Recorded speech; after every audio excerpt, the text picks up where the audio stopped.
All right, now let's get into Showdown at Frogtown. So we're going to start with Drel Raml first, and then we'll get into Brad. Drel Raml's list, it is different than Brad Chester's, and it was a bit fun too. So we have the, I'm going to make sure I don't miss anything. Okay, cool. We have the Beast Boss, just like I said before, Beast Boss, you're going to just need him. I tried to make lists without him, and then I was like, never mind, why?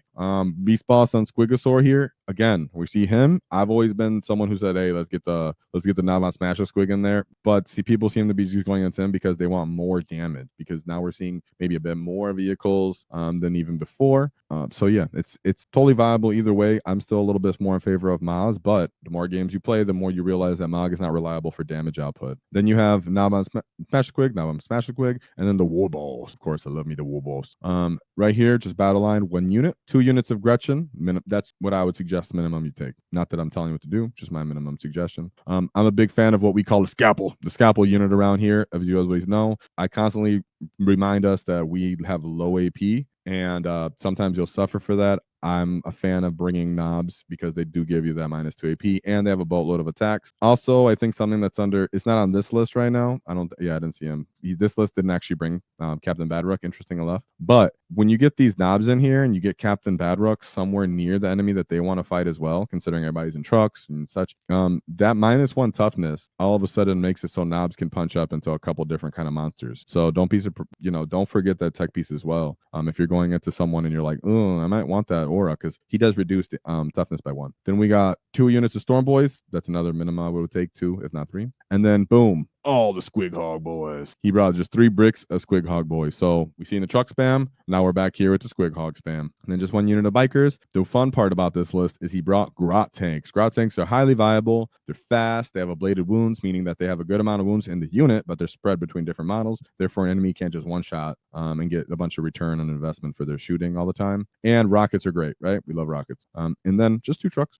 The 2 trucks, as you can see, 1 was for the knobs and 1 is for the Beast Naga and the Beast Boss. So keep that in mind. This list does not have Captain Badrook, does not have flash kits, but it does have what I call the Scalpel unit. And of course, it keeps the Beast Boss. This is not going anywhere. Going into Drel Raml, just quick look, 100, 96, and then dropped 2 games, but scored 100. Still did this well, and you'll see why. So his first matchup is TSuns. So TSuns are one of those factions right now that everybody's just kind of poo-pooing.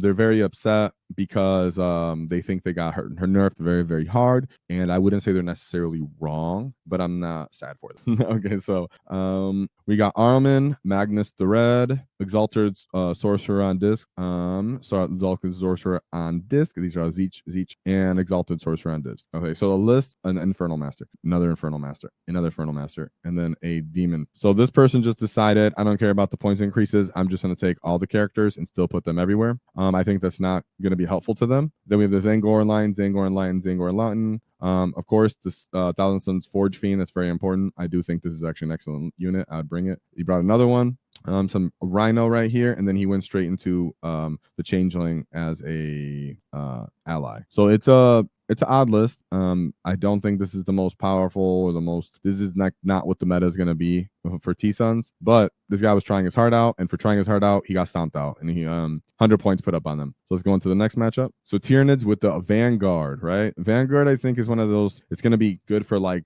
being tricky, maneuvering around the battlefield, big brain kind of playing, but as I'm just going to spoil it now, I think people are going to either go keep with the Hive invasion fleet, or they're going to go into Nexus, I really think.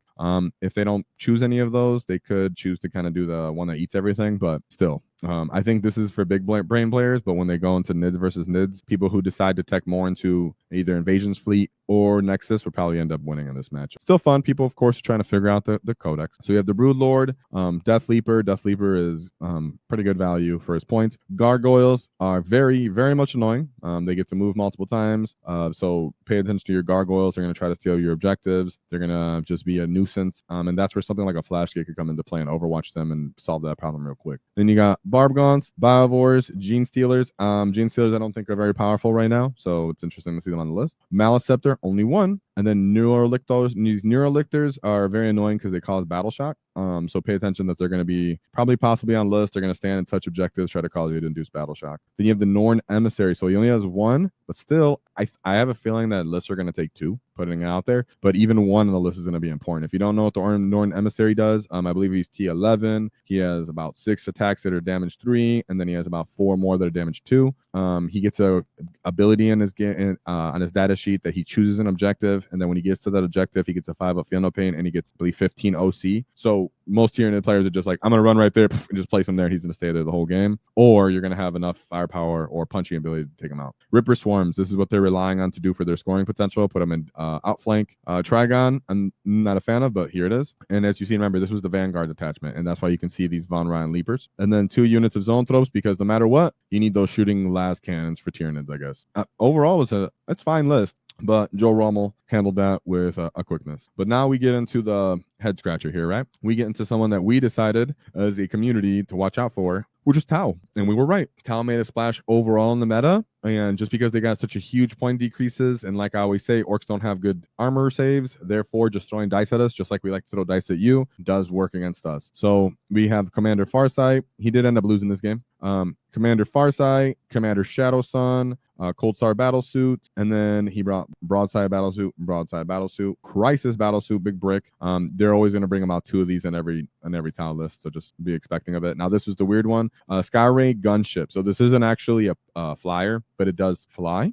They do get the potential to like reroll a hit roll or a wound roll. Really, this is all about putting more dice into you. That's really what it's about. Tau is sitting there with a ton of firepower and small units. These are cheap for what they're trying to do, and then of course they get their missiles. They can choose to put more damage into you, but this was the weird part. They have 2 Sunshark bombers. These are actually flyers. Okay, flyers seem to be kind of, at least in Tau, they're starting to make their way onto the scene, really trying to be important to them as they're looking to hide, then come in with their flyers, shoot you up, and continue to do that gun line, use their maneuverability. And then a Tetris is actually a Forge World model. It's like two guys, or 2 whatever they are, like little mech suits. Not super durable, but they're durable enough that you're going to have to put at least a little bit of investment. So they're probably putting them in corners or trying to throw them away early, or you maybe even stand on their home objective. So he did end up losing this game, 65, as you can see. Tau is going to be something we have to pay attention to and start teching into, or be very aware of what they can do and play the mission correctly, right? Now we're going into his next 100-point score, which was against Grey Knights. So Grey Knights are going to be very important, but I think Grey Knights are still going to have that same problem of they don't have tank killing potential, but they're very much good at killing groups of boys or infantry as a whole. So we have Castle and Crow, the Grandmaster, and then Kaldor Dragor. I forgot exactly which one of these dudes gives it, but one of them, it sticks onto a unit of Termies and then gives them like +3 to their charges. I believe it's Kaldor Drago. So pretty much Termies are coming down. They can come down turn 1, get a free charge in. Then if you fall back or do anything, they'll just jump back into the warp or whatever they're doing. So we got the Brotherhood Terminator Squad, Strike Squad. These are pretty much just like the basic Marines. They have a 2-up armor saves and bolter, a little bit of fighting here. And then he brought the Paladin Brick, right? The Purgation Squad is this is the ones that have the I believe this is the anti-infantry 2+, just a ton of firepower. And these guys are, see, he brought 3 of them. Oh wait, or is it Purifier Squad? It might be the Purifier Squad, excuse me. But these are their gun platforms, essentially. They're trying to shoot you, put some firepower into you with their new units because they just have so many more points on their list. But I truly still believe that running more Terminators is actually better for them. So you still have to be aware of that. And then the new ally chaff is Voice Men at Arms again, blah, blah, blah. Of course, we're aware of that. So this was one of those armies that they want to jump up, pick your army apart in pieces, really try to deal with you as they see fit. But if you're bringing just brick squig hog boys, you don't care about their small arms fire necessarily. When you do make combat with them, you can still kill them. Only one of their units in an armor of contempt between the Paladins and the Terminators. You don't even have to care about that because you can just start to kill everything else, right? So that being said, he occupied the table and put up 100 points against this Grey Knights list, but I don't think it was the most optimal Grey Knights list you're going to see. Not that it's a bad one. I'm just saying that because as you can see right here, there's the Grey Knights player. Bam. Still an excellent player, but we're just saying as we go up into what people are going to bring more and more, you're going to see that they're going to probably bring more Terminators even, but still bring those gun line unit potential units. They're just not going to, in my opinion, bring too many Strike Marines. Now, as you can see here, this was the final matchup. He went into the War Chief. So let's look at the War Chief list, and then we'll transition over to the War Chief's matchups. So right here we got Brad Chester. He has the Beast Boss with Cunning but Brutal, ability to fall back. A Beast Boss again. Captain Badrock, Mazrog Scragbag, and then the Knob on Smasher Squig with that wild skill chopper. This is very similar to, not that I'm saying we're the same because we're definitely, he's way better, but this is kind of similar to what my HQs kind of end up looking like right now. I don't bring 2 Beast Bosses though, I only have 1. And then the 2 units of Snaggas, 1, 2, 3 truck. Then he brought a Death Dread. That was a bit of a curveball. When we do the interview, we can find out how that did for him. Maybe he was trying to induce Battle Shock. Really, he just wanted that AP and flat 3 damage. I can understand both of those.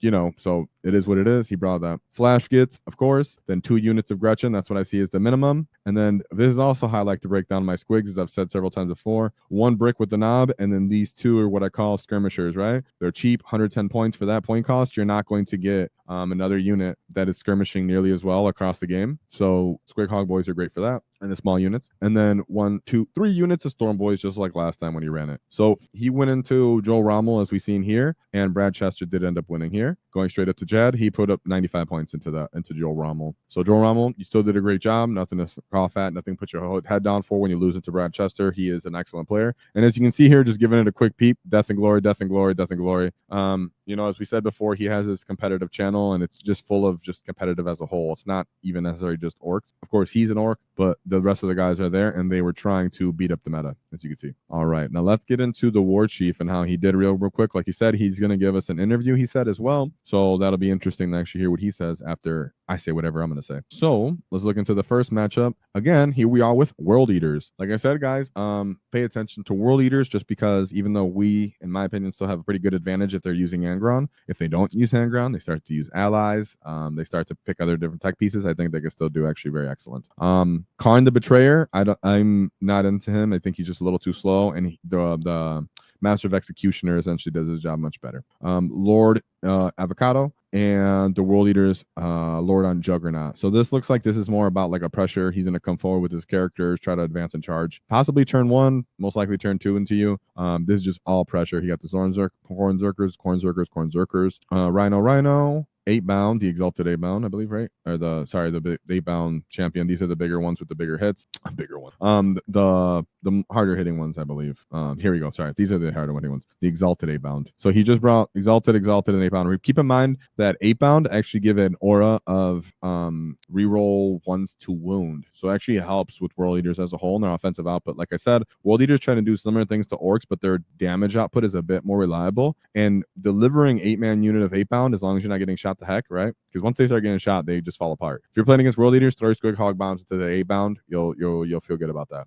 But when these guys do get into combat, they have a ton of attacks that are pretty good damage. And of course, they have a decent amount of AP. And like I always said, this guy I call indirect combat, because as soon as he makes it into combat with you, he's essentially just killing whatever he wants. He's fighting first. It feels the same as indirect shooting. But luckily, Orks can fight in death, and that's usually what I end up doing. Watch out for the reduced damage by 1, though. But Brad took this guy, and as you can see, this was actually Brad's lowest scoring game, right?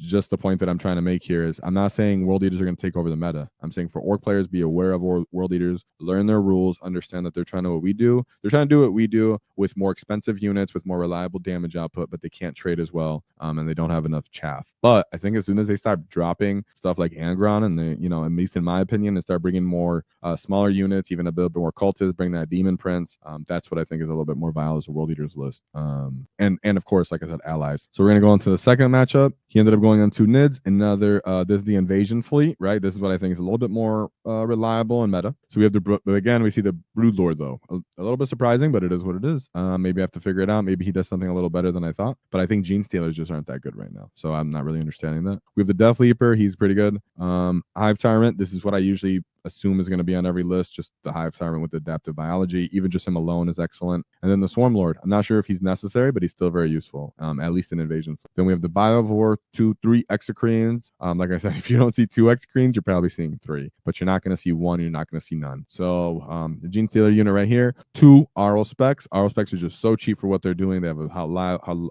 a good volume of attacks, and you give them feel no pain. You're just completely getting a points return for this. 125 points is necessarily nothing. 3 units of Ripper Swarms again for the scoring, and then 2 units of zone. 3 units of Zone Tropes again, because you're not going to leave home without your las cannons and blasts, right? As a Tyranid player. Even then, though, Brad put up 87 points into them. as a whole, I don't see anything here that in that list that would have given, Brad any issues. He has enough squigs, he has enough characters to kill them, enough pressure, small enough to take over the board and not have outflanks. So I wasn't surprised by that, but this was what actually I was interested in. So this is a Chungus is what they call this list, and actually there's someone near in my meta as well that's running almost something very similar to this, which is how I became aware of it first. And then now when I looked over this Frogtown, I realized here it is again. So I thought it was important to talk about. Synaptic Nexus, I think, is what they're going to end up going with. It is a bit more a bit harder sometimes to play with because their rules are one-off, but they do have access to reduce AP by 1, which is important when you start bringing some certain units here. So you have the Hive Tyrant, and then you have WAAAGH. So WAAAGH is healing himself, and he has great damage. Here you can see 2 units of gargoyles, as these guys are very annoying. They're going to move. They're pretty dirt cheap, and they can move multiple times pretty much in a turn, so it's quite annoying. Now we have Biovores, another 2 units of Exocrines, and then 2 Maleceptors. I think as soon as you see 2 on the list, that you start paying attention because they're trying to hold both sides of the board and at least not deal with fighting units. And then here again, 2 Neurolictors. Then you have the Norn Emissary. Is this the guy I was talking about, Thick Boy? So Norn Emissary is of course going to pick middle objective or whatever one he feels like to in the middle of the board. Throw Maleceptor near him, try to keep him alive, and then the zone tropes to follow him and try to get some guns downfield so you can't gun him. Only 1 Ripper unit. And 3 units of those own brain bugs, right? So he called it Chungus most likely because one eye is still has good chunk to him and fighting capability. He has the 2 Exocrines that are pretty cheap for what they're trying to do in their durability, and then he brought 2 Maleceptors. And then Norn Emissary is really the only thing chunky here, but I wouldn't be surprised if people just were like, well, I'm not going to bring Harrow Specs and maybe 1 less Zoanthropes or whatever it may be and try to fit another, or maybe even decide I'm not going to take one on one eye. I'm just going to take more Norn Emissaries. I could see that happening. And I wouldn't be surprised. But Brad dropped this, I think, by only not too many points. I think it was 5. Yeah, he lost. Right here's a Tyranid player right here. And it's someone he knew. So that means he knew what Brad was trying to do. That's obviously going to be a factor when it's someone you're familiar with. But it was a 5-point game. He did end up losing that. That was the 1 loss he had. And then we'll go into his last matchup for us because we know what his actual last matchup was TSuns. So he pretty much came down with the vengeance right here. He said, TSuns, you got nothing on me, because he was able to beat TSuns pre-nerf. So post-nerf, Orks are just running game on them. It was close before they got nerfed. Now it's like we have the advantage for the most part. So we'll look at the list. Armament on disc, Exalted Sorcerer, Infernal Master, TSuns, Sorcerer. My goodness. God, these guys on their hero hammer, man. I'm like, I thought they would learn. When you gonna learn, kid? All right, Rubric Marines, a brick of your Rubric Marines, of course, with their Warflamers. I think that's their best profile. And then another unit of big Marines Warflamers. Mutilex Vortex Beast, man, it's pretty cool. Then we have the Zangor Enlighten, the Blue Scribed, and then right here, guys, Brigands. At least he's trying by bringing Brigands. Didn't help him though, right? Didn't help him. Sorry, I'm gonna take it. So that's what Brad ended up running over. And then, like I said, he ran into Drel Raml that last game and ended up being Drel Raml. So I'll just pull up his list one more time so we can get a little peep after now you've seen his matchups. So he does have 2 beast bosses, so he's not necessarily scared of these monsters, right, that are coming out. And then he has Mazrog, and like we said in chat, Maz can, when he does, especially when he gets his charge off, you can start to kind of hope for some damage there. He's not going to straight up kill things like monsters most of the time, but if they're already kind of hurt, he could do some work. Captain Badrock, when I talked to Brad, he pretty much says this is almost always his MVP unit. And a lot of other good players are saying that too. That Captain Badrock with the flash gets is the MVP unit. It's about skill when you're using them though. I've been using them. So far they've been doing performance, but I think I personally am not using them even to their max capability. I'm so focused on them kind of staying alive because how expensive they are. In reality, you just want to set them and stage them so you can constantly be ready to overwatch or take advantage of that -1 durability. And then you have the Knob on Smash Squid with Wappa Skill Chopper. That's how I like to run it too. And then only 3 chucks. I think my lists are pretty much about 3 chucks now too.